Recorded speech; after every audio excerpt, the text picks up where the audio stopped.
audible? You are audible. Am I audible? Yes, sir, you're audible. Okay. Well, let me know when you need me. Sure, sir. Conferences do familiarize us with the realm of reality. A heartiest evening to all present. I, Vanshika Jalgi, the president of Éclat, Daulat College, would like to formally welcome our respected principal, our prestigious speakers, all the teachers, guests, our diverse audience to our much awaited annual youth conference, MUTASIR' 2021. With the established speakers and striking agendas, we are back again with the 6th edition of our annual youth conference. This conference will help enlighten us with the empirical knowledge about some very pertinent and pressing topics of our times, like the current fiscal policy of India, evaluation of economic stimulus package in the wake of COVID-19, and impact of tapering in the financial markets. With the hope of a bustling evening, I hereby leave you all to feed your minds with as much new information as you can. That being said, I would now like Ayushi to take over. Good evening, everyone. Am I audible? Yes, you are. I am Ayushi Agarwal.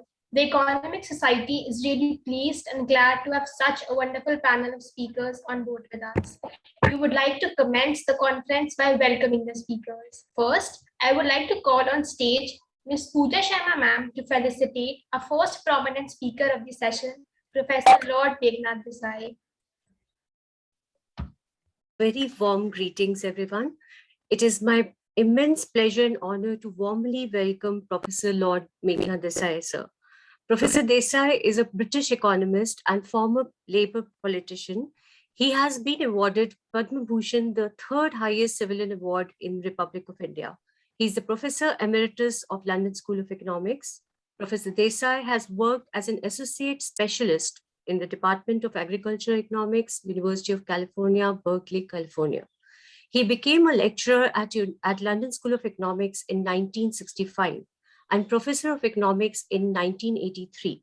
At LSE, he taught several papers, several courses, econometrics, macroeconomics, Marxian economics, and development economics over the years. From 1990 to 1995, he headed LSE's Development Studies Institute and led LSE Global Governance from 1992 to 2003. Professor Desai has contributed several books. Some of them are Marxian Economic Theory in 1973, followed by Applied Econometrics in 1976 and Marxian Economics. He wrote Testing Monetarism, a critique of monetarism in 1981. Currently, he is the chairman of Official Monetary and Financial Institution Forum, OMFIF, Advisory Board, and Independent Membership-Driven Research Network. He is the current chairman of Meghnad Desai Academy of Economics, a post-graduation institute in Mumbai. I would also like to mention here that we have recently concluded an add-on course which was introduced at DRC in association with Meghnad Desai Academy of Economics on data analytics with R. Over 150 students from Delhi University and DRC have successfully completed this course on 16th of October 2021. On behalf of Economic Association, Daulat College, a very warm welcome to you, sir. We would like you to accept the virtual bouquet as a token of regard, the gratitude. Thank you so much. Thank you very much. Look forward to A very warm welcome to you, sir. Thank you. Okay. Next, I would like to call Ms. Sachi Bhutani Bhagat ma'am on stage to felicitate our next prominent speaker, Mr. Ajay Narayan Jha. A very good evening to everyone present here. I would like to take the opportunity to introduce Mr. Ajay Narayan Jha. It is an absolute honor to introduce you here, sir. Mr. Ajay Narayan Jha is the former Secretary of India, former Finance Secretary of India, and is a member of 15th Finance Commission of our country. Mr. Jha has served in various key positions for both the Government of India and the Government of Manipur, such as Principal Secretary to the Chief Minister of Manipur, Secretary to the Governor of Manipur, Special Secretary in the Department of Expenditure to the Ministry of Finance, Deputy Election Commissioner in the Election Commission of India, to name a few. During his tenure as the Union Expenditure Secretary, Mr. Jha has been regarded as one of the most important people in the Ministry of Finance. It is absolutely delightful to have you here, sir. The college feels honored to have you here with us today. We would request you to accept this virtual bouquet from our side as a token of gratitude. We welcome you, sir.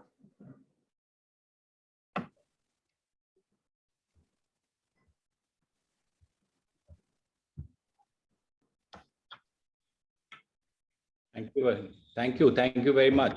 Thank you very much.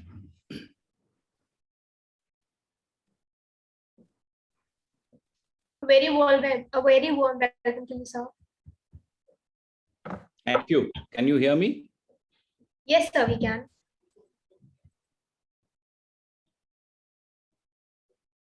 Thank you very Thirdly, much. Thank you, sir. Thirdly, I would like to call Mr. Ashok Kumar, sir, on stage to felicitate our next prestigious speaker, Professor Lekha S. Chakrabarty.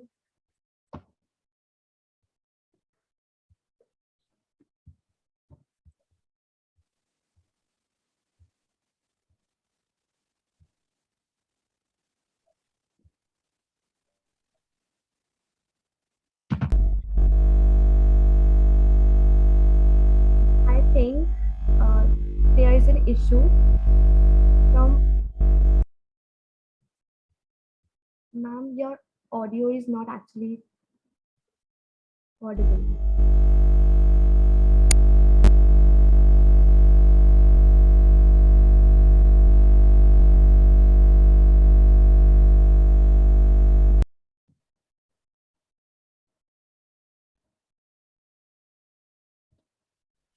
Ma'am, if there is an issue, like we can have your felicitation after 5 to 10 minutes.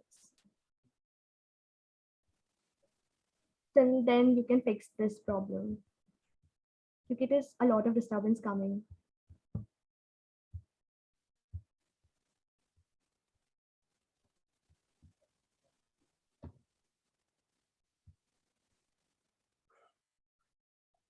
Okay, so we wholeheartedly welcome all our speakers again and assure the audience that they'll get to learn a lot from these intellectual personalities.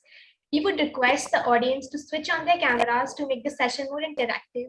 Moreover, the audience can drop in all their questions in the chat box per se. Now, I would like to invite our Honorable Principal Ma'am of Daulat. I think the Principal Ma'am is not here, so I would like now, moving further, now I would like to call Vaishnavi on stage to unveil our first ever monthly newsletter.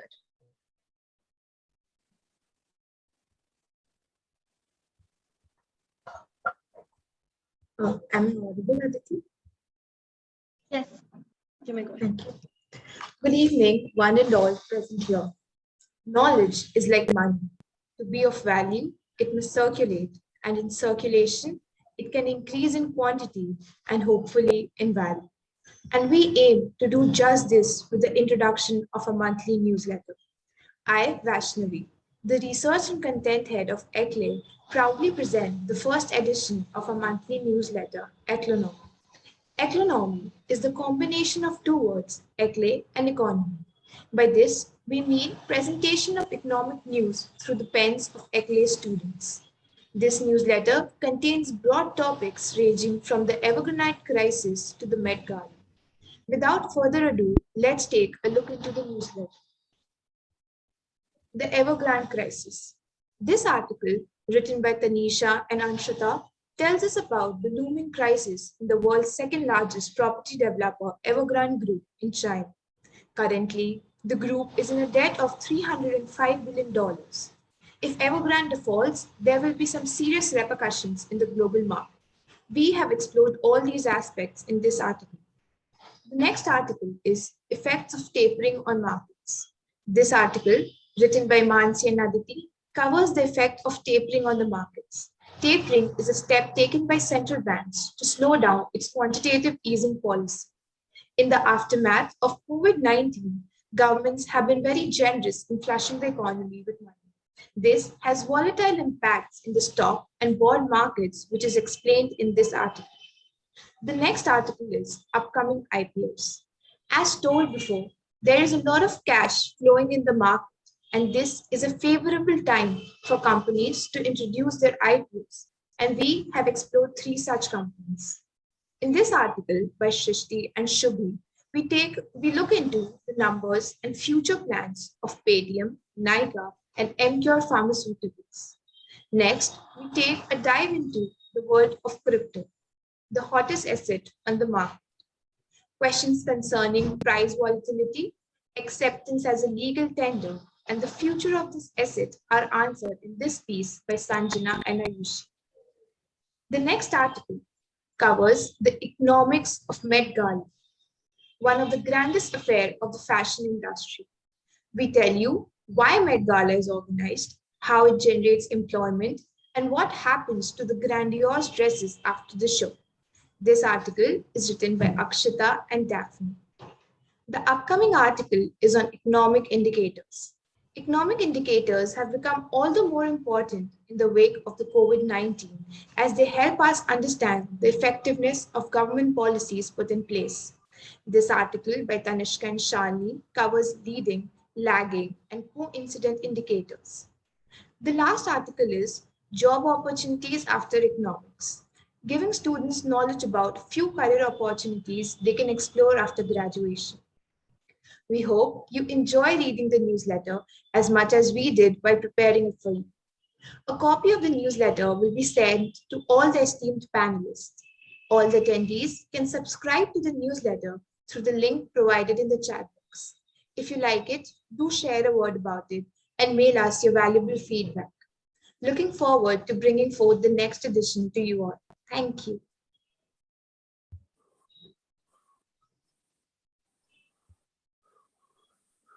Now, Lekha ma'am, are you there now? Like, is your audio? Yes, I'm here. I'm here. Okay, ma'am. So since Lekha ma'am had some connectivity issues, I would now like to call Ms. Sachi Bhutani Bhagat ma'am again on stage to felicitate our third prestigious speaker, Professor Lekha S. Chakrabarty. A very good evening again to all of you. Again, it's an honor to introduce Professor Lekha Chakrabarty. She is a professor at National Institute of Public Finance and Policy. We welcome you wholeheartedly here, ma'am. Professor Lekha is the elected member of the Governing Board of Management, IIPF, Munich, the World Association of Public Finance Economists. She is a pioneer economist in institutionalizing gender budgeting of India with Chief Economic Advisor, Ministry of Finance, Government of India in 2004. She has also worked for the IMF, the World Bank, the UNISCAP, and the UNDP, the UN Women, and the Commonwealth Secretariat on short stints. Her work experience on macro fiscal policy and human development spans across 8 countries. We welcome you here, ma'am. We are looking forward to enlighten ourselves with your knowledge. Please accept this virtual bouquet from our side as a token of gratitude from the Economic Society. Welcome, Thank you, ma'am. Thank you. Thank you so much. Welcome, ma'am. We would now like to welcome our first speaker, Professor Lord Meghnad Desai. He would be presenting his views on the topic, Impact of Tapering in the Financial Markets. Professor Meghnad is the Professor Emeritus of the London School of Economics. He has written extensively, publishing over 200 articles in academic journals and had a regular column in the British Radical Weekly Tribune and many more. Moving ahead, let's hear it from Professor Lord Meghnad Desai about his thoughts on the impact tapering has in the financial markets. Now we take the honor of inviting you on stage to share your words of wisdom with us. The stage is all yours now, sir. Thank you very much. And thank you for the kind welcome and the bouquet that you presented for me. We have just heard that yes, the magazine Economy has already got an article on tapering in financial markets. So I can say you can just wait till you read it and you'll learn better. But I'm going to try and explain something about tapering in financial markets. The thing about tapering, the use of the word tapering is a recent event, only for the last sort of 15 years or so. But traditionally, central banks everywhere were able to do what's called open market operations. And by open market operations, we mean they would buy or sell certain kind of equity or bonds, mainly government issued bonds. Because the idea was that a government issued bond and the yield on the bond would serve as an indicator of where the government wants interest rates to be. So if you wanted to have interest rate cut, you would buy bonds. The bank would buy bonds, the price of bonds would go up, and as a consequence, since the yield on bonds is inverse of the price of bonds, interest rates would fall. And when a bank wanted to have the interest rate rise, they would they would sell bonds, price would fall, and interest rate would rise. That is a very simple thing.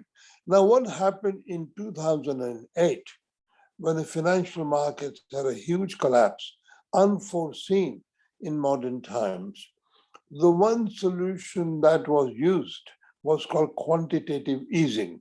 And quantitative easing was just old-fashioned open market operations, but at a huge scale. So the central bank, the Federal Reserve Bank of the United States, went in and bought sort of millions and billions dollars worth of government bonds. And that basically raised the price of bonds and the interest rate fell. And a low interest rate was supposed to be good to restore the market, bring back prosperity, try and get bankrupt firms to have room to maneuver, and so on. Now, obviously, because the bank print its own money electronically or whatever it is, there is no limit to the amount of financial activity a central bank can indulge in. But it has to pay attention to its impact on the real economy. And therefore, you had a situation in which on the asset portfolio of the Federal Reserve, there were lots and lots of bonds which they had bought. And there was an imbalance between the bonds they had bought and the cash they had and so on. So the idea was, how long will the central bank hang on to these millions of dollars worth of bonds? And when Ben Bernanke, who was the president of the Federal Reserve, or chairman of the Federal Reserve, he was giving evidence to the Joint Economic Committee of both houses, Senate and the House in the United States. He sort of tried to explain that he had to judge the timing and the quantity of bonds he was going to sell, because he had far too many bonds, interest rate was far too low, and maybe the time had come, prosperity had been restored, and therefore he could cautiously sell bonds and allow interest rate to rise. This was called tapering. It was a new word and everybody got very excited. And I remember hearing that evidence live.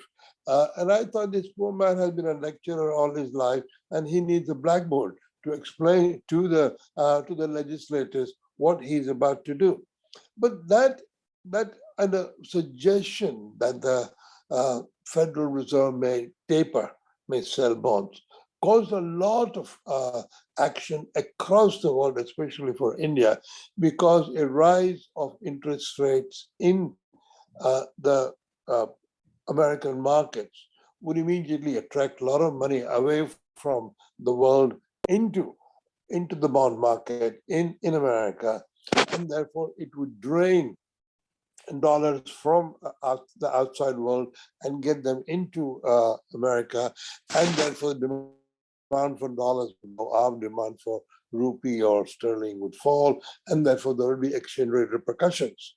So tapering became a very important suggested action by the Federal Reserve because of the power and extent of the what is called the Treasury bill market in New York. And at that stage, I remember India had a severe shock in terms of the rupee sort of falling quite sharply because the dollar became very strong. So the tapering in financial markets is used as sort of a shorthand for a reversal of central banking policy from easy money to hard money. And people always discuss whether the timing of the tapering is the right timing. At present, there is a lot of feeling that the pandemic effects having been kind of absorbed, and during the pandemic, a lot of countries, central banks, bought a lot of government bonds, a lot of government debt, and now the time may have come to let interest rates rise again. There's also the fear that inflation is coming back, and if inflation is coming back, you need to sort of slightly squeeze demand, and you squeeze demand by putting up interest rates. So the effect of tapering on financial markets is really all about the judgment of whether time is ripe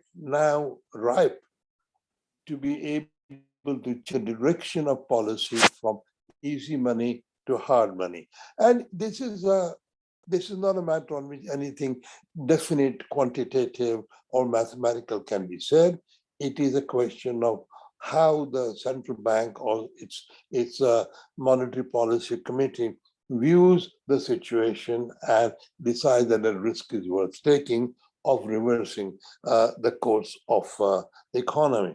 Now, my own private view, my own view as a professional economist, is that a lot of fuss is made about this monetary policy because people get all very excited across the world. Because stock markets move very fast and they move globally, anything that the Fed may do certainly becomes a global concern. But at the same time, one has to understand that it is a lot of short-term moves, and it's very hard to predict what the longer run effect of all this tapering, etc., would be, or whether if the Fed tapers, can the government of India take countervailing action to cancel any threatened rise of interest rates, so on. So one has to put tapering in the context of what a particular economy needs, because tapering judgments are very much US, more or less US based, and other monetary regimes may or may not follow.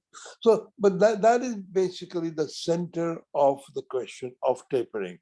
Tapering just means altering putting pressure on the market to raise interest rates because of you feel that the directions change. I should sort of add as a historical footnote that all this practice in central bank, of course, originated in the Bank of England during the days of the gold standard, where more or less all countries follow a fixed exchange rate the pound sterling, because the pound sterling was backed by gold, completely convertible into gold at any time. And that meant that any currency tied to the gold had a fixed exchange ratio relative to that. And the British government, in the 19th century, had so much power and so much trust from people that they could issue a bond with no maturing date. They were called consols.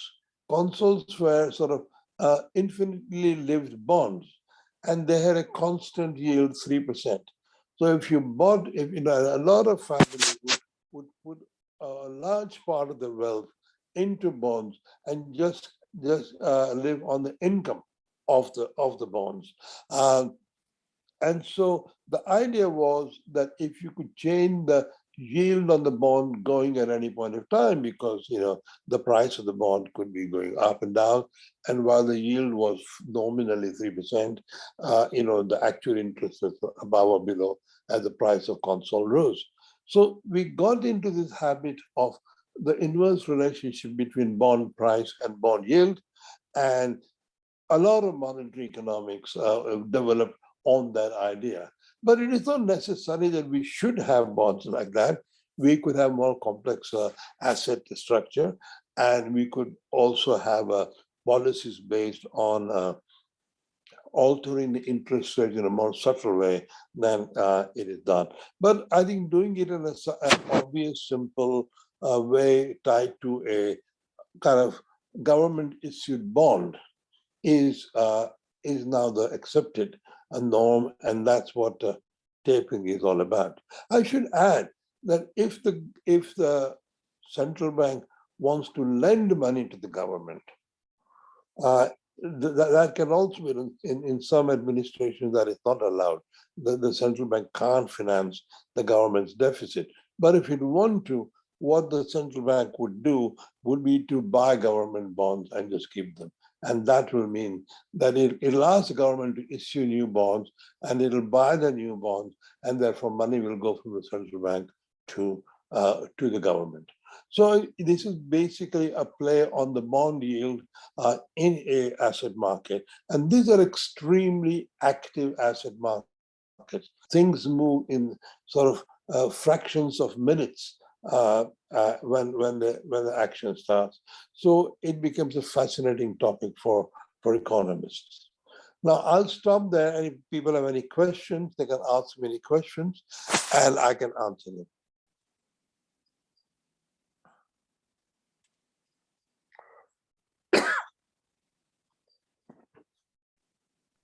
Are there no questions? Yes, sir. The first question says, how is the currency? Sir, am I not audible? Yes, everything is audible. Ask me a Yes, question. sir. The first question says, how is the currency affected when it comes to tapering? Also, how does the market respond to this? Well, it basically all it is that if the New York Treasury bill market is very, very huge. I mean, it's an incredibly large market which can absorb a lot of money. At one stage, China had $4 trillion worth of its assets in the Treasury bill market. And when they withdrew $1 trillion, the Treasury bill market wasn't very much affected by it. So it's a very deep market. Now, obviously, when the American interest rate changes, when the bond yields more, let us say, then a lot of people abandon whatever assets they have, let's say local assets in rupees or pound sterling, and they switch into buying dollar bonds. So obviously, the demand for dollar has gone up. The demand for sort of sterling or rupee has gone down. So sterling depreciates relative to the dollar, or rupee depreciates relative to the dollar. Now, these actions are very, very fast because there's electronic trading and you don't have to wait. So when the tapering thing happened, whenever it was, 15 or so years ago, the effect on the rupee was very sudden, and it took a little bit of footwork from the Reserve Bank of India to be able to protect the rupee from depreciating too much. But it's all because people immediately sell rupee bonds and buy dollar bonds, and in that sort of action, you have a demand and supply of sterling and a rupee and dollar alternate. And when that happens, there's a quick effect on the price that the rupee sells against the dollar.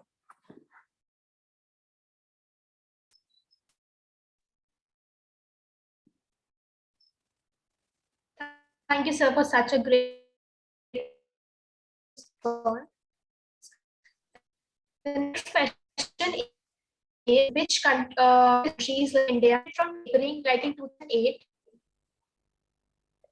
Sorry, So the is there a question? Yeah, so I'll take that part. Maybe her network is not well. So the question is like, will countries like India benefit from tapering like in 2008? Well, not really, because in a sense, by and large, economies thrive on low interest rates. Now, obviously, as economists, we believe it's not the nominal interest rate, but real interest rate which matters. So you have to discount inflation. But net of inflation, one would like a low real rate to encourage a sort of boom in the economy. So the real question is the tapering actually affecting the real rate of interest in the economy or not? If it is raising the real interest rate, and it may be raised the real interest rate because of pressures on the American economy, and the kind of the backwash effects may hit the Indian economy, whether the Indian economy needs a high interest rate or not.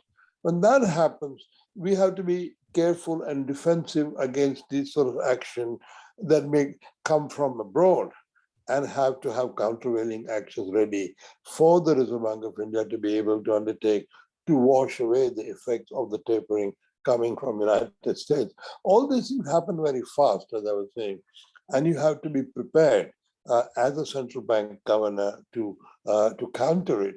And of course, there are well-known ways of countering them.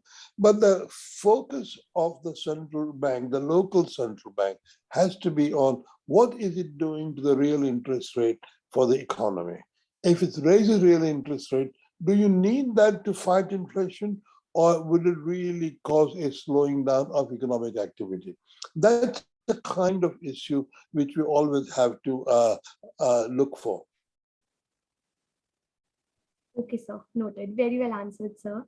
Thank you so much. We are glad that you could come here and address the students with the topic, impact of Thank you very tapering much. in the financial markets. We are sure that your presence and speech have made students learn a lot. Thank you so much for joining. Thank you.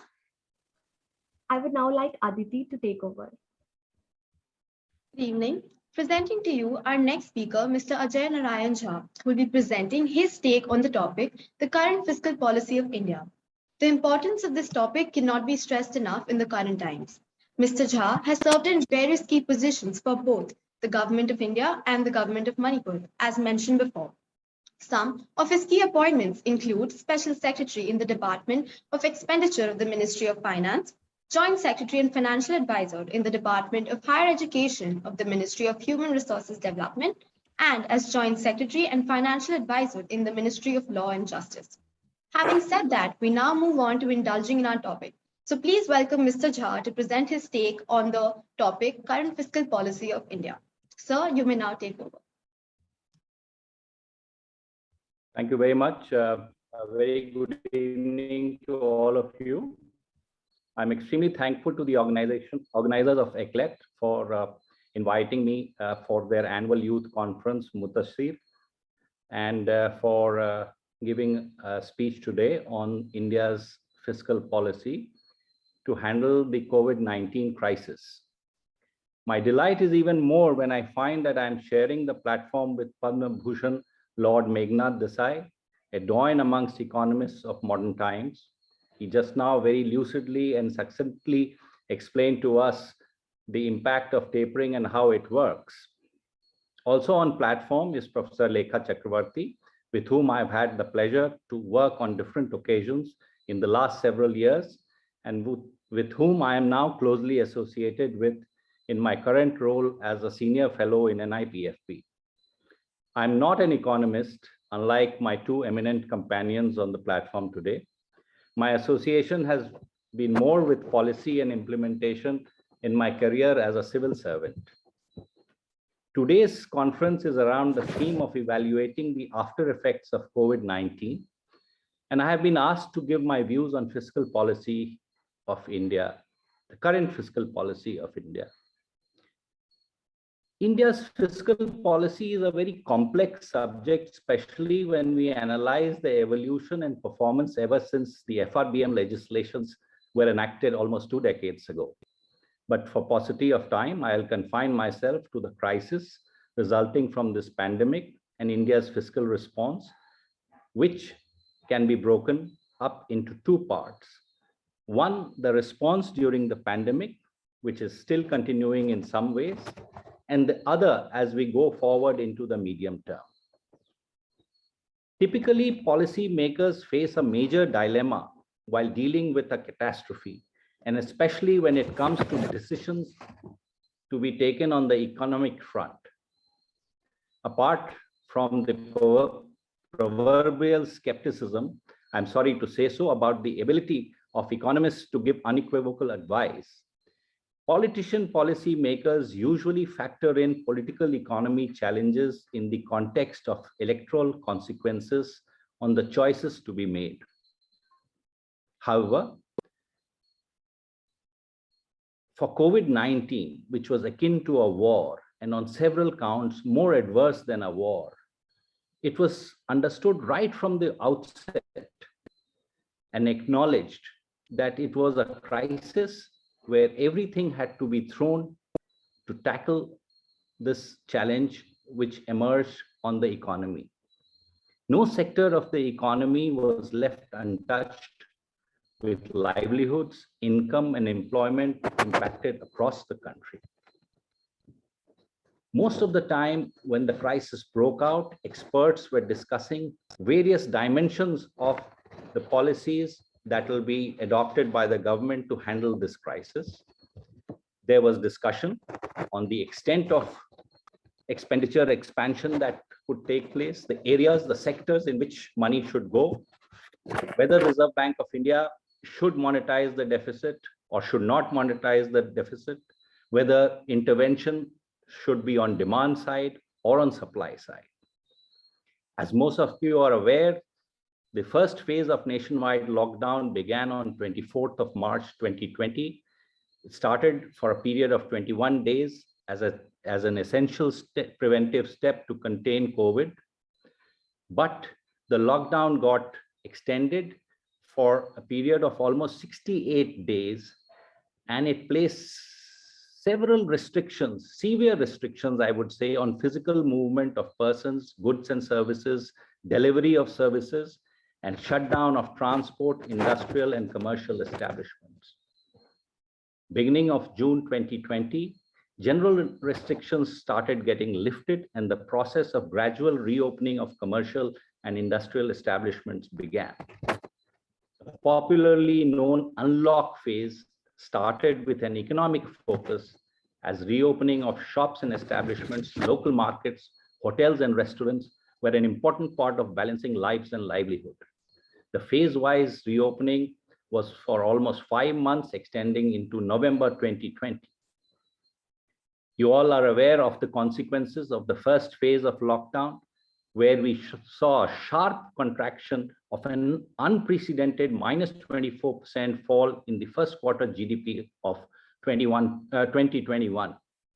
There was an equally sharp recovery, what is known as a bowstring effect, from June, when the economy progressively opened, and thereafter the pace of recovery moderated. So the question here was, what was the policy response of the government? If there was unanimity on any issue, it was that the government should attack and deal with the virus with whatever it took to do so. To borrow from an old saying, that the fundamental principle of war finance is that nothing should be decided on the principle of finance. In the light of the events that unfolded, which do not need repetition, 3 areas required immediate attention. The first was health and health infrastructure, health facilities. 2, relief to the people directly affected, such as daily wages and migrant labor. and expenditure to stimulate demand and revive the affected sectors which had been impacted severely by the lockdown. So what were the policy responses of the government to handle COVID? Typically, again, governments use both monetary and fiscal tools to address crisis situations. The interplay of monetary accommodation, easing, quantitative easing, pumping liquidity into the system, and fiscal interventions, all of it was adopted by the government. The first phase of policy interventions began in May 2020 and continued during different phases of the unlocking of the economy and were seen as part of a larger initiative which was termed Atmanirbhar Bharat. The measures taken were a combination of administrative reforms, building of infrastructure, support to financially stressed businesses, and direct cash support to farmers. A major intervention to address distress was the supply of free food grains and pulses to the eligible beneficiaries, numbering almost 80 crores. How much of it was the fiscal response and how much of it was a monetary response?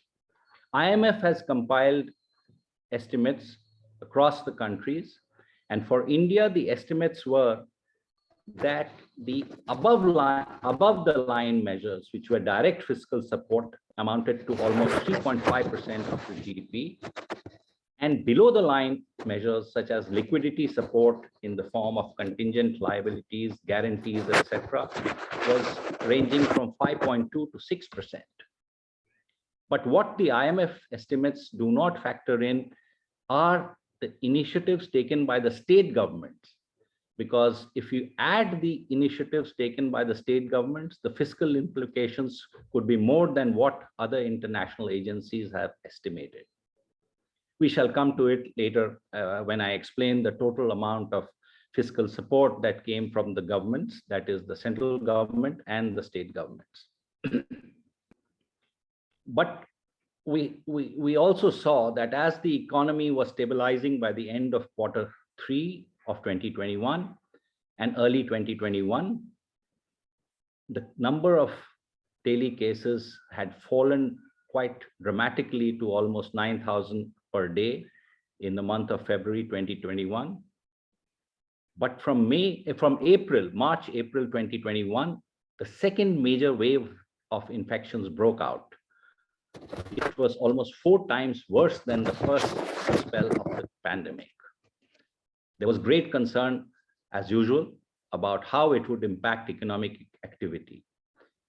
However, the absence of a stringent nationwide lockdown as seen in the first wave permitted economic activity to continue with some restrictions. The result, what we see, is the high 20.1% growth registered in Q1 of 21-22 in comparison to the very low base of Q1 2021. This has brought cheer all around that the economy is on the rebound. But when we see that the Q1 GDP of 32 lakh crores is still 4 lakh crores less than 36 lakh crores of Q1 2019-20, which is the pre-COVID year, can we justifiably gloat on the economic recovery? It's important to realize that the effects of a shock last a very long time, and especially a shock of the kind which the pandemic, COVID-19 pandemic brought in its way, and may spill over to the medium term.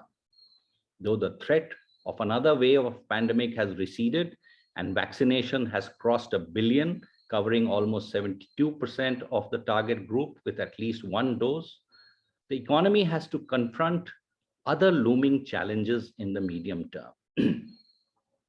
Hence, as we go forward, what should be the fiscal policy response of the government? But before we address the question, let me briefly recap for you the fiscal rules as they exist in the country. India adopted an FRBM Act in 2003 for the central government, and the states enacted their own separate legislations over several years thereafter. However, As a consequence of the incentive package by way of a debt relief package given by the 12th Finance Commission, most states came on board by 2006. The Act mandates a ceiling of 3% fiscal deficit and a progressive reduction of revenue deficit to achieve revenue balance. Over the years, different finance commissions have looked at the implementation of the legislation and made suggestions for improvement and compliance. A major amendment was made in 2018 following the recommendations of the N.K. Singh Committee on FRBM Act. The amendments introduced, apart from the ceiling of 3% fiscal deficit, a 60% ceiling of the GDP on the combined debt of the general government. That is, the center at 40% of GDP and states at 20% of GDP. And as history reveals, the states have by and large complied, largely due to the hard budget constraints on borrowing imposed by Article 293(3) of the Constitution, which mandates prior permission of the center before borrowing from the market. However, the center has been consistently remiss in achieving its targets.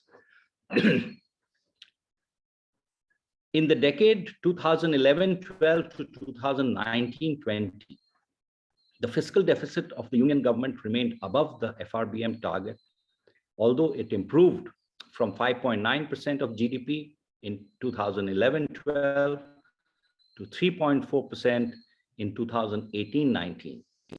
In 1920, again, it increased to 4.6% and to 9.22% in 2021. 2020-21 was, of course, an exceptional year due to the pandemic. What was it that caused this sudden decline and sharp decline in the fiscal deficit in 2021? Globally, there was what is called the scissors effect.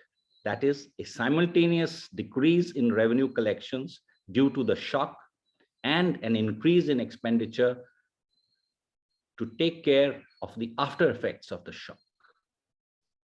In India, we too witnessed a sharp decline in revenues of 1.9% of GDP due to COVID-19 induced contraction in the economy, with concurrent 2.3% increase in expenditures to address the health requirements, provisioning of livelihoods, and other fiscal support.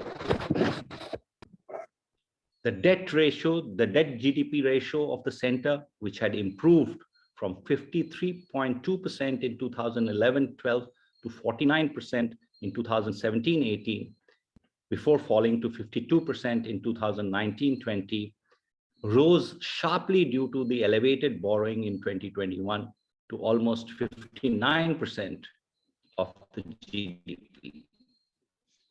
On the other hand, the states, which had hitherto fared better than the Union in terms of meeting their fiscal consolidation targets, also had a major impact due to the pandemic.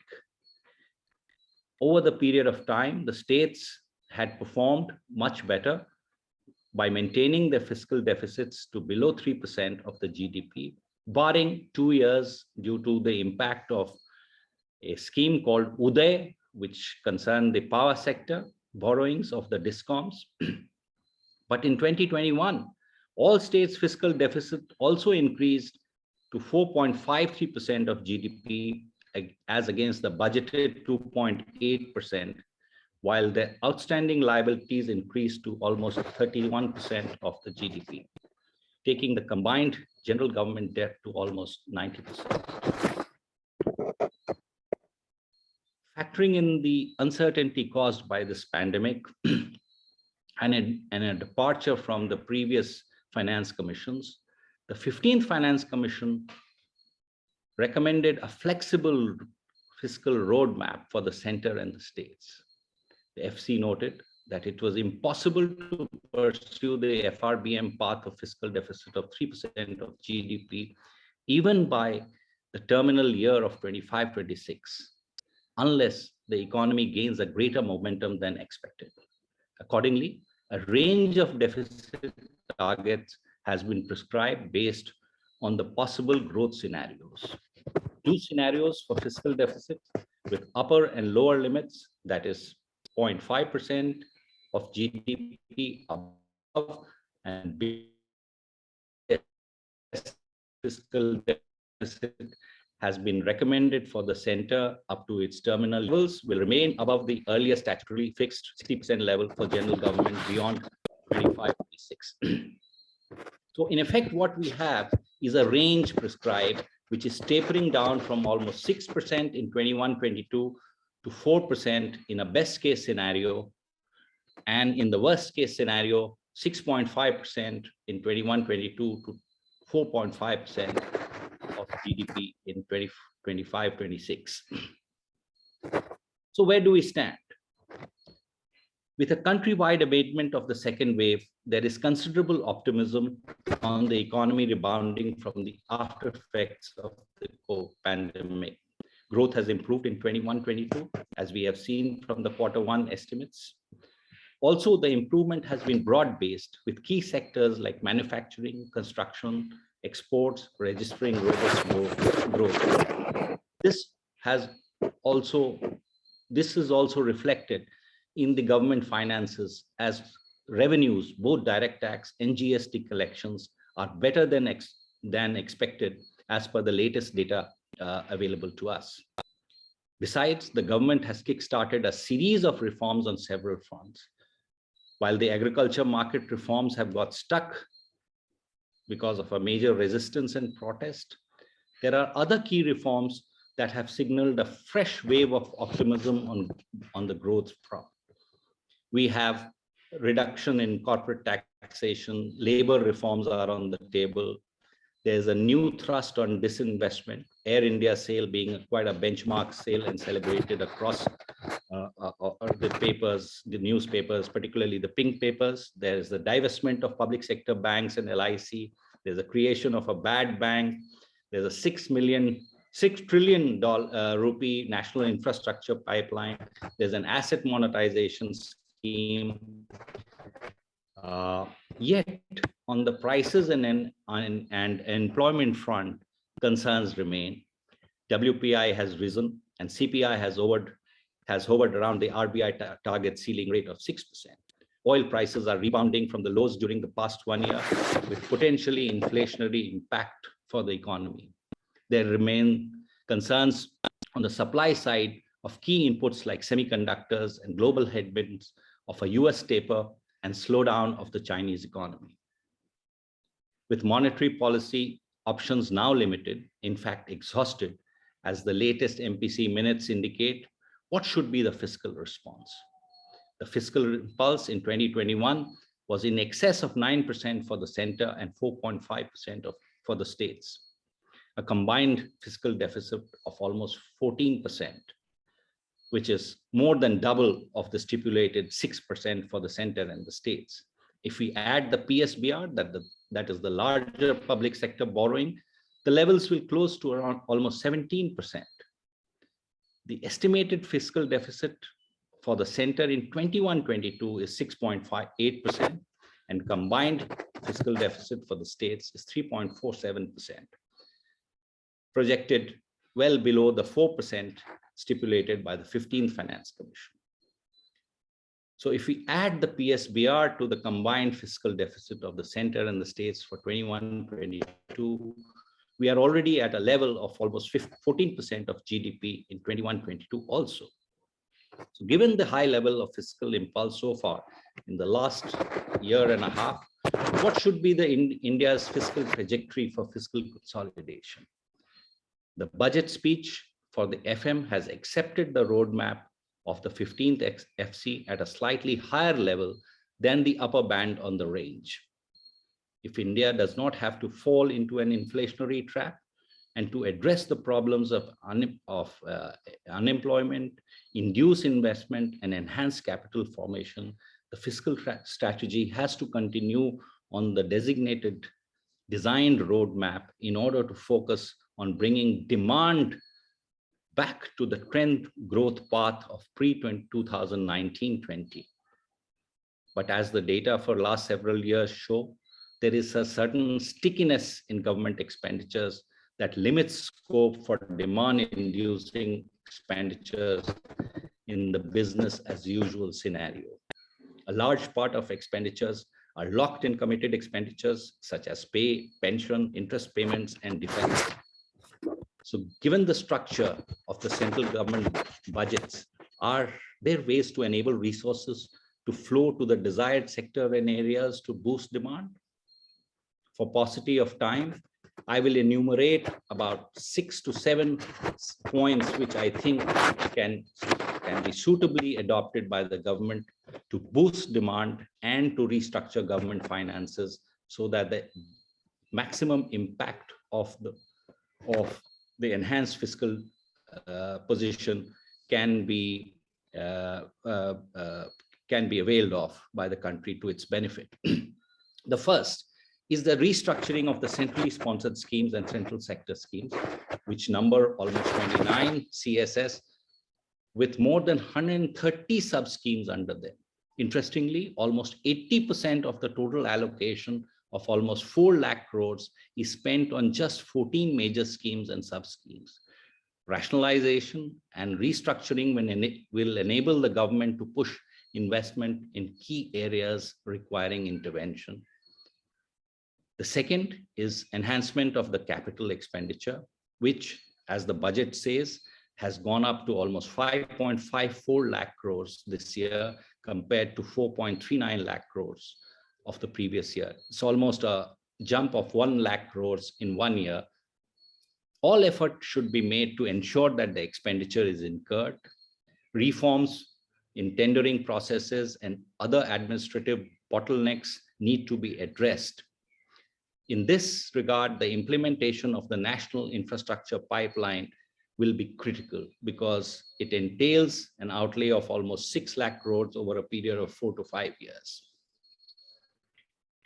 Thirdly, there should be higher provisioning for asset creation and employment-inducing schemes such as the Prime Minister's Awas Yojana, that is the housing scheme, the Prime Minister's Gram Sadak Yojana, that's the rural road scheme, Jal Jeevan Mission, the water supply scheme, because these will add high consumption propensity, add to rural infrastructure, and thus add to the multiplier effect of government expenditure in a big way.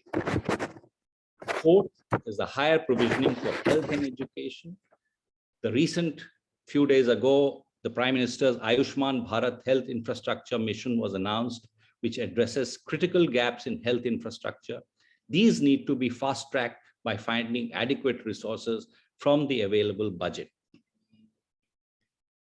The fifth and very critical in my view is the expenditure of the states, which in the past spent almost 3% of GDP on capital expenditure compared to just 1.6% of GDP of the center.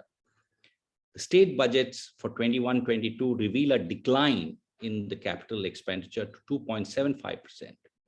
States are also not fully utilizing the fiscal space of 4% given by the 15th Finance Commission. It is time the states start doing the heavy lifting along with the center for the country's growth path to remain sustained and on the rising trajectory. Apart from this, the sixth point which I need to point out today is the special window provided by the 15th Finance Commission of 0.5% borrowing to the states for power sector interventions. Implementation of reforms will potentially improve power sector performance, which at current level is a drain on most of the state's finances. Lastly, tax reforms. Both direct taxes and GST need to be reformed. The tax GDP ratio of the country has remained almost stagnant in the range of 18 to 20%. IMF, which did a study commissioned by the 15th Finance Commission, detailed a potential revenue loss of almost 4% of GDP, which could be tapped into with necessary tax reforms, whether it's the direct tax code bill or rationalization of GST rates, and suitable administrative measures, which includes technology, use of technology platform. The 15th Finance Commission report has a chapter on this. If one of you is interested, they can go through the measures which have been suggested to improve tax collections and tax resources for the country in the medium term. Suffice to say that even a 2% accretion to tax GDP ratios will give a significant cushion to India's public finances. To conclude, we often hear the argument that there is no fiscal space available to the country. But this can be countered if we adopt some of the policy measures that I have listed. This would enable an expanded expenditure program to revive growth. Growth enhancing fiscal policy will also enable the government to return to a credible fiscal consolidation path as per the 15th Finance Commission's projections, and that which the Finance Minister has already adopted and announced in her budget speech of 21-22. So I conclude here, and I'm open for more questions or clarifications, if any. Thank you very much. Very much, sir. That surely was insightful and introduced us to many new topics while clarifying a lot for others. We have also received a few questions on which the students would be delighted to hear your take. The first one is, what has proved to be a holistic financing approach to building back better in terms of domestic resource mobilization? Well, a holistic financing approach, as I mentioned earlier, involves both the use of fiscal policy tools as well as the monetary tools which are available. Because the fiscal policy goes to some extent to address the issues that are there more directly, whereas the monetary policy tools are used in a very indirect way by enabling the markets to flourish and to use the capital which is provided by the bank, the central bank, in order to take care of the distress and also to put the economy back on its path. Now, building back better is that it has a lot of connotations, both in terms of the type of development approach that we need to take and what should be the trajectory of that path.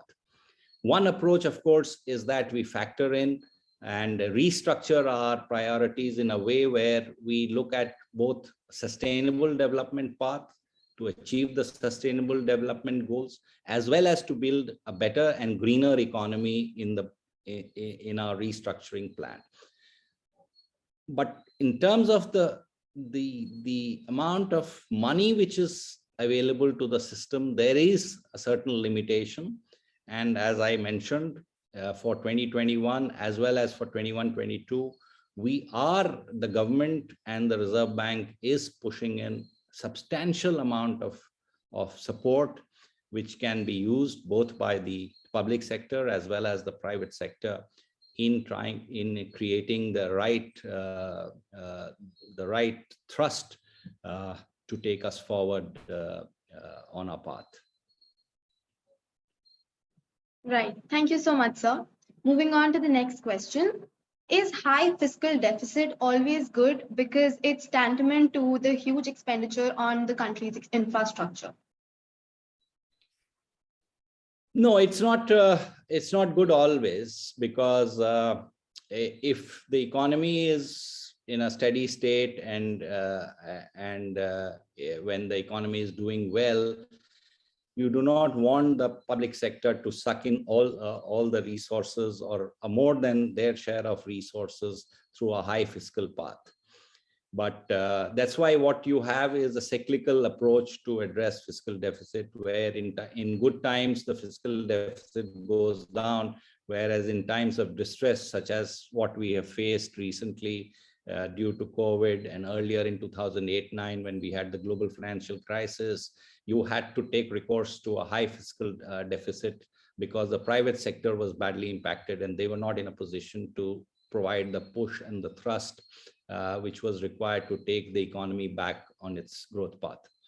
So it has to be a balance. So there has to be a calibrated balance. And that is what the government and the FRBM also mandates, that there has to be a calibration depending on the state of the economy, the cyclical part of the economy. But when you have certain structural problems, like we have had in India because of various reasons, then a different approach has to be adopted. And a large part of the measures which have now been the reform measures now have been adopted are also directed to address the structural problems, whether it's in the banking sector or in the private sector, because of the insolvency problems of companies, etc. So these are structural problems. So they have to be handled in a particular way. So there's always a mix and a match of the requirements depending on the situation. So there's no hard and fast rule on the level of fiscal deficit, which will be good or bad for the country. But yes, as I pointed out, as of now, during COVID and post-COVID, you need a certain amount of fiscal thrust, and that the government has already accepted that it's going to provide. Thank you so much, sir. Another one that we received: could you identify or suggest the sector that falls more in hands to political economy of the country? Well, I don't know. All sectors fall in the political economy classification. So there is no sector as such, whether it is development sector or social sectors or even banking sectors. So the political economy is all encompassing. But yes, you see, at different levels, different types of political economy factors come in. For example, if you take, say, rural development schemes. So it's the local political economy dimensions which actually shape where the monies go, which are the roads which will get constructed, which is the village which is going to get more out of the allocations which have been done. At the state level, it's a different type of political economy, whether it's the location of industries or whether it's, district-wise allocation of grants. So there are different considerations over there. At the central level, the concern is more on the larger issues than the macro issues. So it plays out in different ways depending on the level at which a particular action is to be taken. Thank you so much, sir. And lastly, is it possible that you could share the link of the source that you were quoting initially in your speech? I have the 15th Planning Commission, if I remember it correctly, sir. 15th Finance. There's no Planning Commission. Planning Commission, right? Thank you so much, sir. Finance Commission, you go to the Economic Affairs Department website, or go to fincomindia.nic.in. So there the report of the 15th Finance Commission is there. You can download it. It's a downloadable document, and it's useful to read it if you have to know a little bit about India's public finances.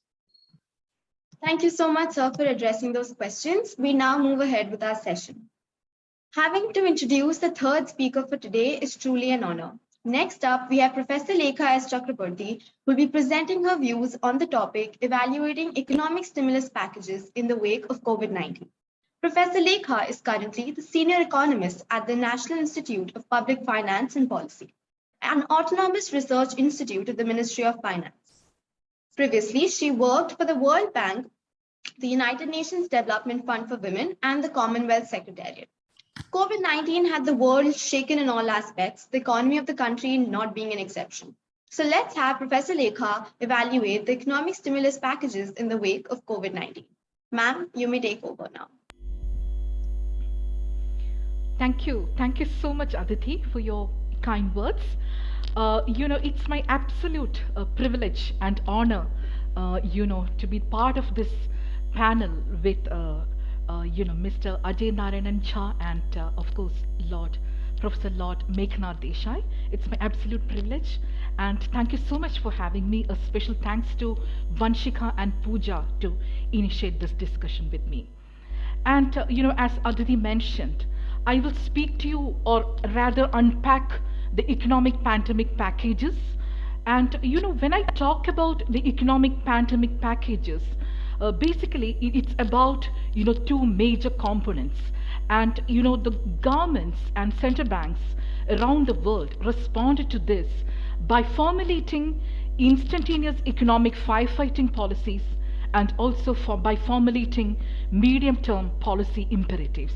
And of course, if you look at the constraints, the macroeconomic policy constraints, as Dr. Ajay Narayan Jha has rightly mentioned, we have to operate within a fiscal rules-based framework. And of course, if you look at the monetary policy side also, there is a rules-based framework in the form of inflation targeting. And fiscal space is basically determined within this realm of the macro fiscal framework and the fiscal rules. And if you look at another constraint for this pandemic economics is the paradigm itself. We have not thought about a beyond economic growth paradigm to formulate the economic policy or the economic stimulus packages. More or less, when you unpack the policy packages across countries, broadly the major component of the pandemic packages are basically for the economic recovery.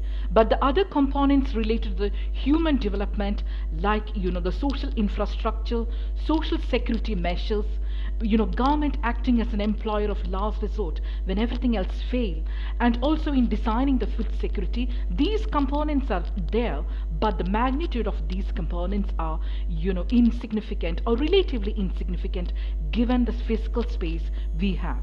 And if you look at the global experiences, in the US, Fed Reserve responded to the pandemic, as Professor Lord Meghnad Desai pointed out, by lowering interest rates to effectively zero. The interest rates are effectively zero bound, and they engage in unlimited asset purchases, and they establish the emerging lending facilities to keep credit flowing to the households and businesses. And that's all about a flexible interest rate targeting, interest or inflation targeting regime, in which official anchor, the nominal anchor of the Fed Reserve, inflation is 2%.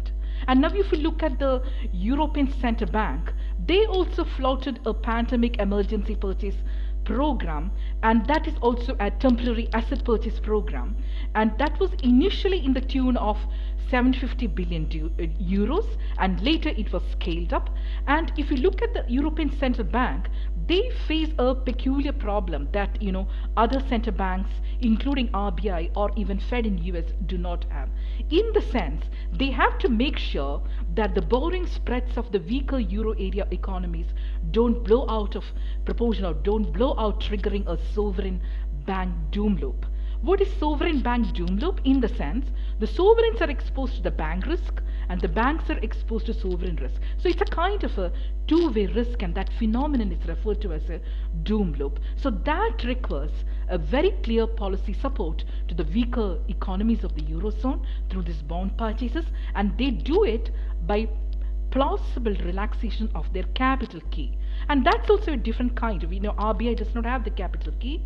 Capital key in the sense that capital is the contribution paid by the national central banks of the European Union, and also this key is, to the shares of these national central banks in ECB's capital. It is basically weighed to the share of respective member states in total population and GDP of the European Union in equal measure.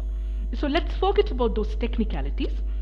As Professor Meghnad Desai pointed out, the kind of consoles, we don't have a parallel right now in the name of COVID bonds or anything, but we have responded differently through an emergency purchase program, a pandemic emergency purchase program. Another interesting, element in the pandemic packages or the pandemic backdrop announcement is integrating, excuse me, I just have a little water.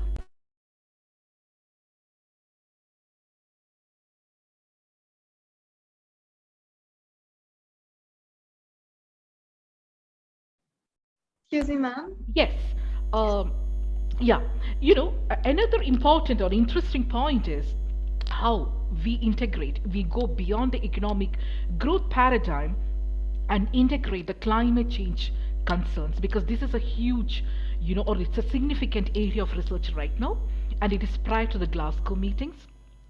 And the question is whether monetary policy can integrate climate change considerations, or whether greening of monetary policy is okay.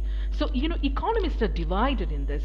If you look at the arguments by Rikuram Rajan, he pointed out that basically the central bank's duty is to go for a price stability. Even in our country, if you look at the new monetary framework, price stability is the sole concern of our central bank.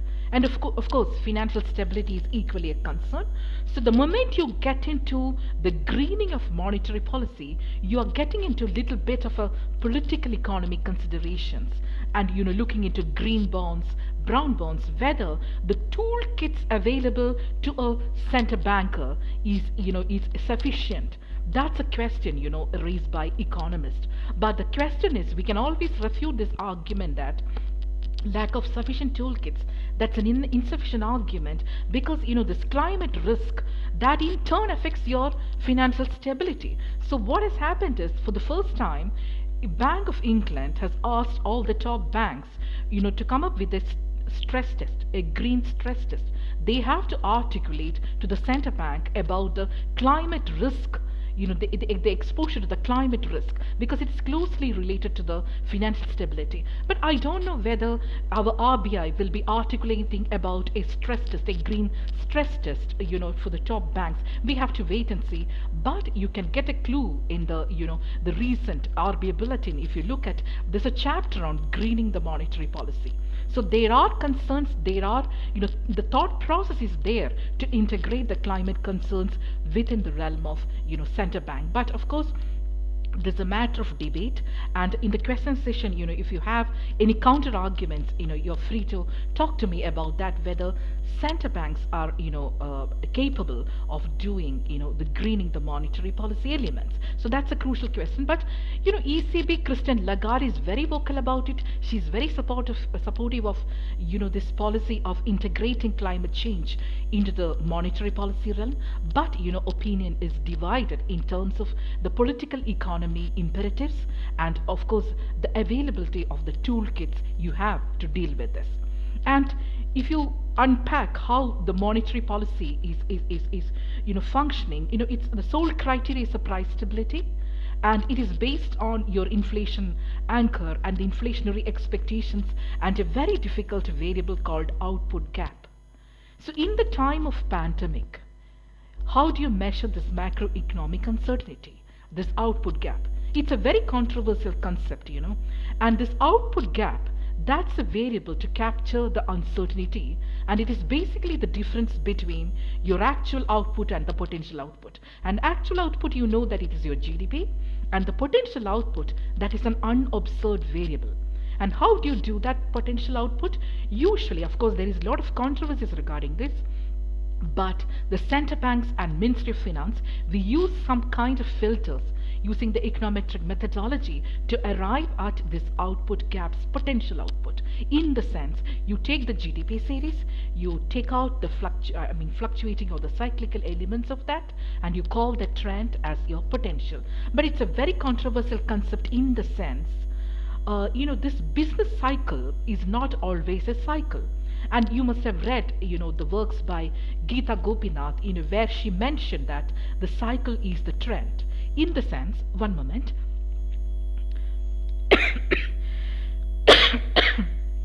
in the sense, this persistence of the sluggish growth and the macroeconomic recovery, if you look at, it may not be a transitory dip in GDP. This macroeconomic crisis or the recessions, they tend to permanently push down the level of a country's GDP. If it is permanently pushing down the level of GDP, then it is inappropriate to assume that our GDP or output will bounce back with V-shaped or U-shaped to the prior pandemic levels.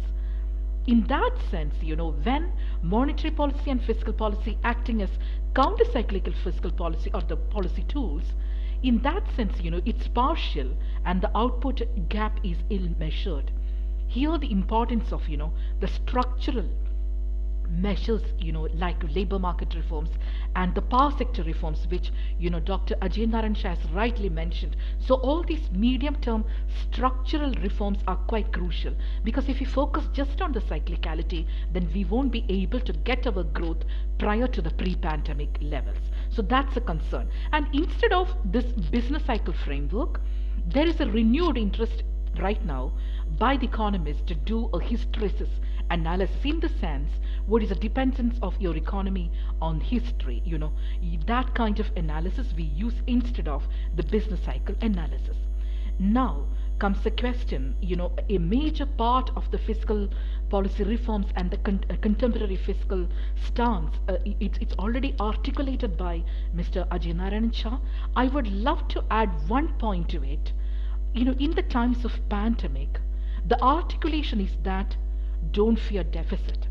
Because if you look at the recent numbers, it is initially we pegged it at 3.5%.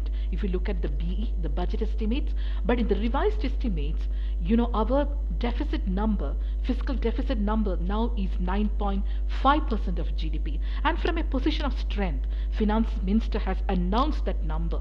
In the sense, it's not entirely for new expenditure priorities to tackle the pandemic. Of course, it's a part of, if you decompose that, revenue uncertainty is a part of it, and of course the budget transparency is also the part of that. In the sense, a part of borrowing requirements we never put in the concept of deficit, in the concept of fiscal deficit, a part of borrowings which happens through the public sector entities, that's not the part of fiscal deficit. So by definition, that's not shown in your numbers, but certain kind of fiscal transparency happened this year. That's why a part of fiscal deficit is coming from that fiscal transparency.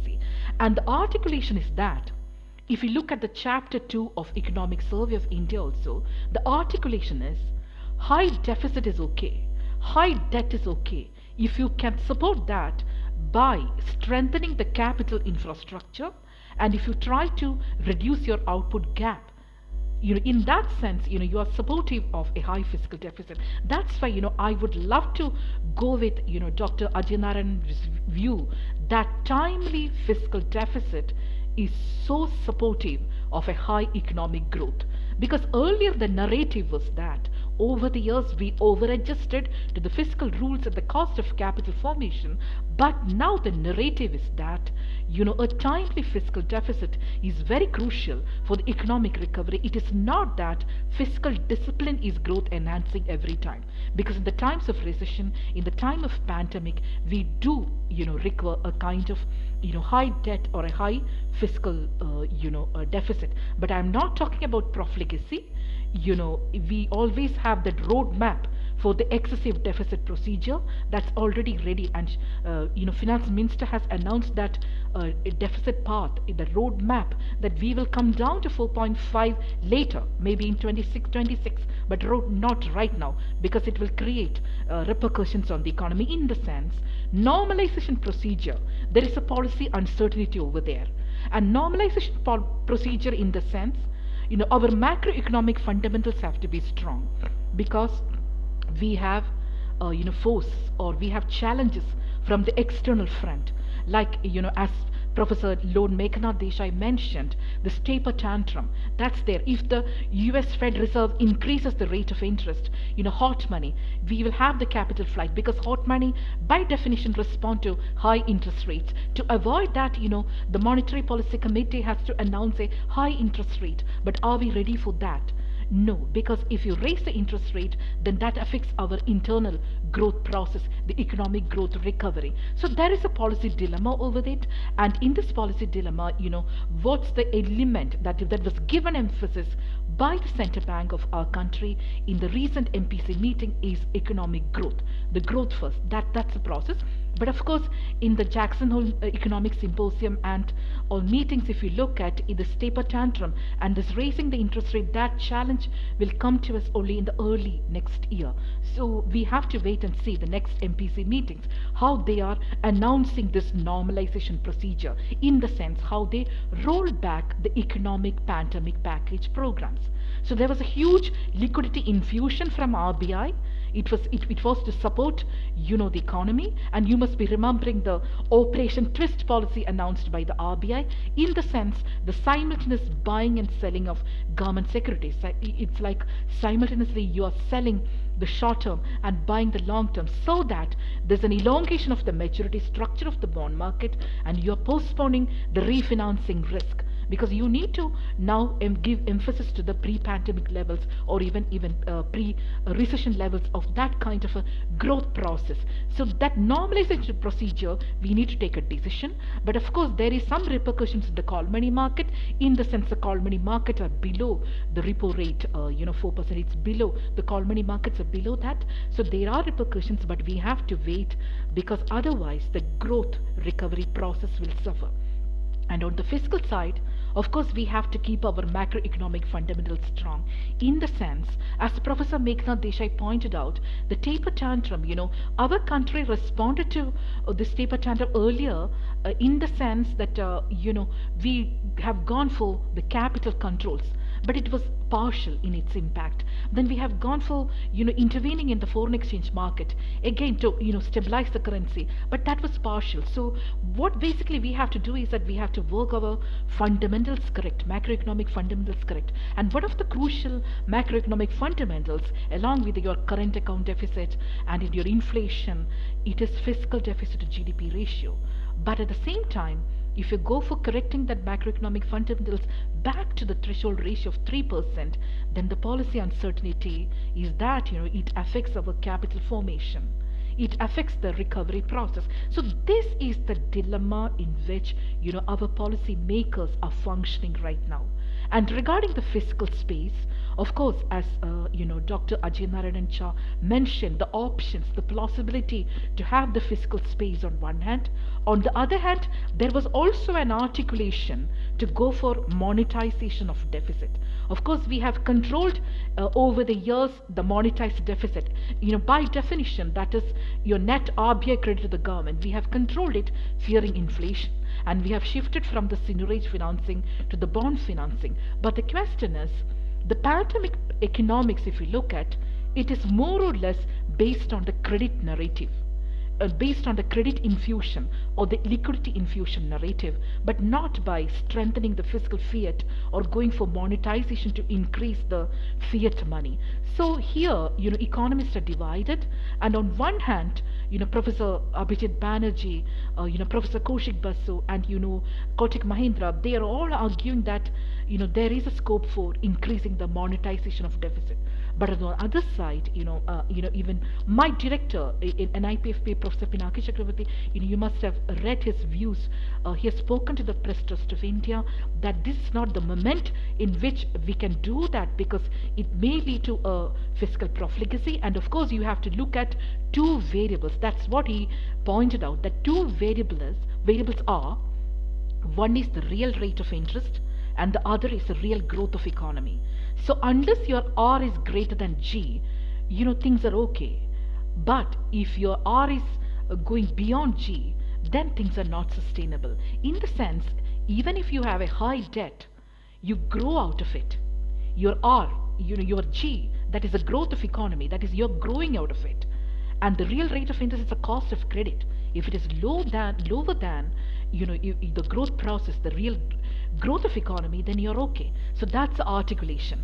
And maybe let me stop here and look forward to your questions, and then I can fine tune my next part of my lecture. I can answer your questions. Thank you. Over to you, Aditi. Thank you very much, ma'am. It indeed provided us deep insight into the topic, to which a few students do have a few questions. The first one being, has the announcement of COVID-19 vaccine had any impact on the outlook of economic recovery? Okay, unlike the earlier crisis, that's a brilliant question, because earlier crisis, like if you look into the global financial crisis, it was completely it was a macroeconomic crisis or a financial crisis. But now it's a dual crisis. It is, of course, primarily a health crisis. And then it is like we should prevent it from mounting to a prolonged macroeconomic crisis. So in that sense, vaccine, this acquired immunity, when compared to the earlier times, this acquired immunity is transient. So we have responded to, this pandemic through the pharmaceutical and non-pharmaceutical interventions. And this non-pharmaceutical interventions was broadly, our lockdown procedure, travel restrictions. But these are transient in nature. We are buying time to get ready for this health preparedness, or to get ready with the vaccine rollout. But these are not permanently, giving you an opportunity to completely control the pandemic. So pharmaceutical intervention is very relevant. In that sense, your fiscal space, that has to be primarily, it has to be articulated for your increasing the health spending, for your vaccination, and also for the preparedness in the health sector. Right now, that it's maneuvering around 1% of GDP, our public health, to GDP ratio, that public spending on health to GDP ratio. But I think primarily we have to focus on, of course, it is vaccination. That's the priority, and health sector infrastructure has to be given priority, and that should be the first, the choice, or the preliminary thing, or the significant portion of your pandemic economics. Thank you. Thank you very much, ma'am. Another question is, how much impact on unemployment or inequality you expect from or through the financial markets?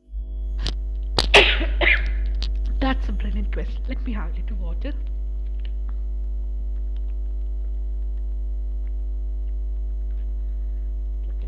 Yeah, I forgot to mention about excuse me. Okay, I forgot to mention about this jobs and widening inequalities. When you expect a U-turn, or a V-shaped recovery, there's an inconclusive debate over there. In the sense, if you don't tackle with the widening inequalities, the recovery you're going to get may not be U-shaped or V-shaped, but it may be, K-shaped. Because in that sense, this is a brilliant question on employment or the job opportunities. We need to focus, because it's like, what is the role of fiscal policy? How you use that, increased fiscal space for your pandemic economics.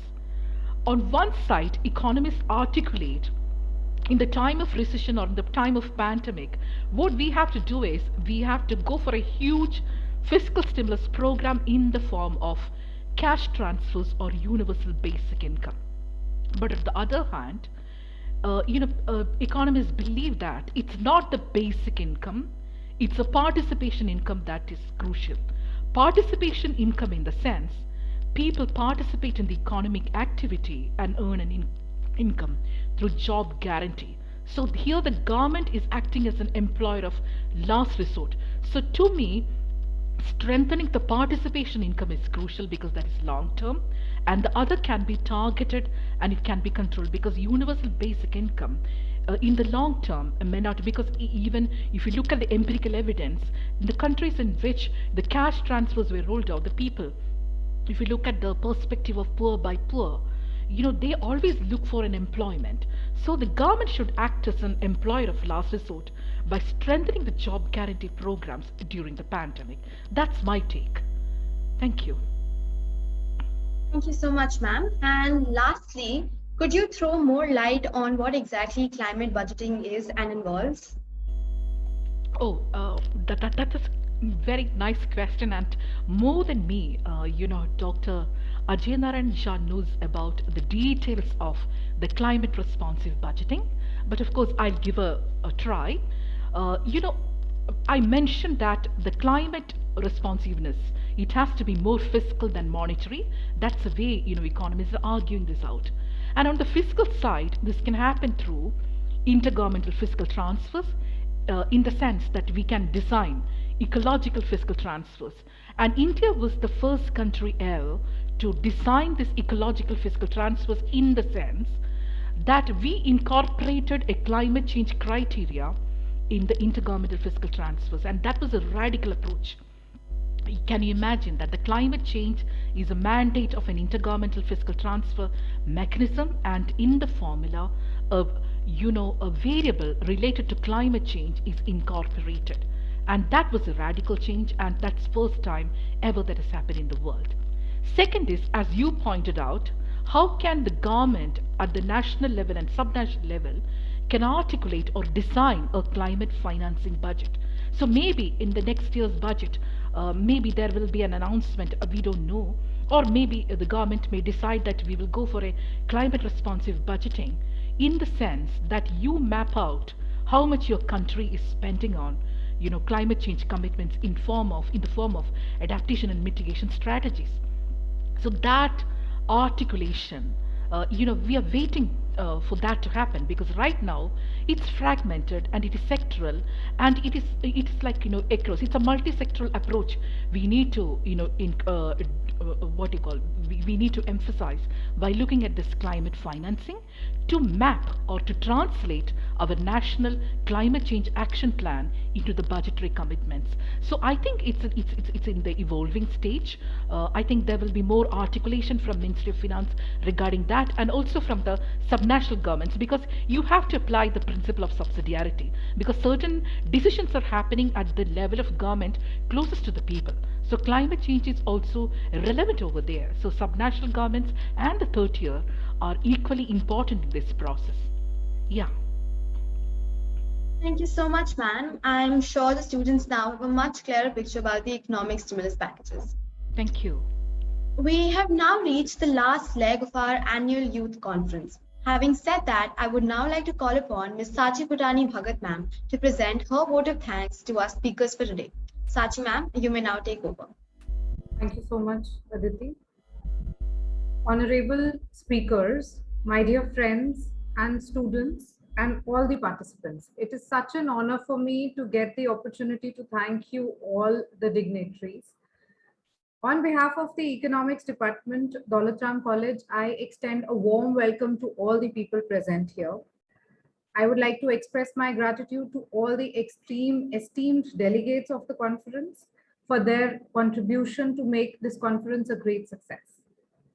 Also, I would like to extend my gratitude to our honorable guest speakers, Professor Lord Meghnad Desai, Mr. Ajay Narayan Jha, and Professor Lekha Chakravarti. Thank you for taking out time from your busy schedules and for inspiring us and enlightening us with your knowledge on this special day. I would also like to extend my special thanks to Dr. Savita Roy, principal of our college, for providing us immense support to make this webinar successful.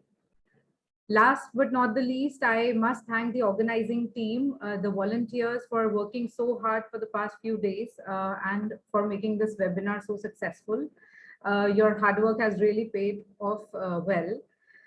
Again, I would like to extend a warm thanks to everyone for taking out time to be present here for attending this. Special thanks to Pooja ma'am for being there, for taking all our doubts, taking out time. Thank you everyone again for making this a great success. Thank you. Thank you so much, ma'am. You're most welcome. The Economic Society is honored to have kept its legacy of having wonderful speakers on board and provide the students a chance to hear from people who they look up to. I once again thank all the speakers for giving their time and effort and going the extra mile to provide our students with this opportunity to hear from such prominent personalities themselves. A big thanks to all the students who took time out to hear, and I'm sure it must have proven to be an insightful learning session for everyone present here. On that note, on behalf of the entire Economic Society of Daulat College, we now officially come to the end of MUTASIR' 21. We would like to appreciate the efforts of teachers and students who have contributed immensely in making this event a success. It would be a delight to have you all back next year as we continue to hold up the legacy and passion of MUTASIR'. Thank you so much, everyone. I just have a small request from the speakers as well as staff and participants. Like, could you all please on your camera for a while? We could take a picture. Lekha ma'am also, if it is possible. Vanshika, excuse me, because there's some problem with my cam. Okay? Okay, ma'am, no Yeah. problem. Okay. You can just take the picture like this only. Absolutely. I could just request teachers and students to on their cameras. And someone from the management to take the picture. Fine. I think Vanshika, you will have to unpin yourself because, yeah, okay. Perfect.